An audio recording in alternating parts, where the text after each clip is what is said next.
Hello. Hello, good morning mga idol. Good morning. Yes, gusto ko lang share sa inyo ang aking sabog tanim na na-sprayan ng pamatay damo. Yes, ito ang aking spray ko dito, yung yung sinare ko sa inyo na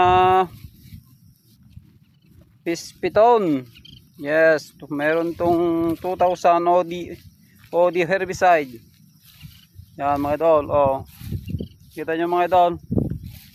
Ito ang aking sabog tanim, 20 days na. Nung ako yung nag-spray, yan oh. Kita nyo mga idol oh.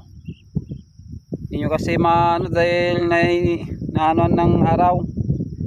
Yan oh, ang ganda.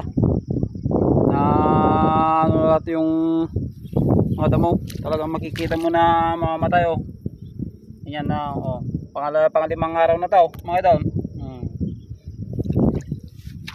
Oh, yan oh mga idol oh. Oh, nandyan na yung mga palay. Hindi naman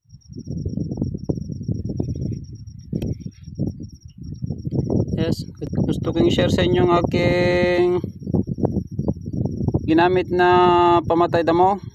Yes, ito yung aking ginamit, Pispiton herbicide. Oh, ito ay sinasabi niya dito mga idol. Ito pala ay 750 ml per hectare.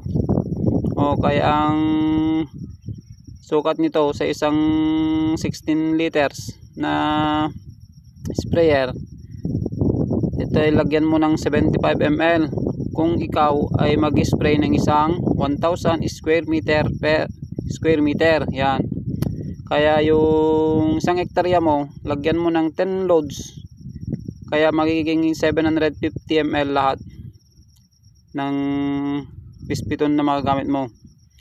At kung ito ay dahil ito ay 1 litro, makapag-spray ito ng ay 14,000 to mga idol. 14,000 na area ang may spray ng 1 litro. So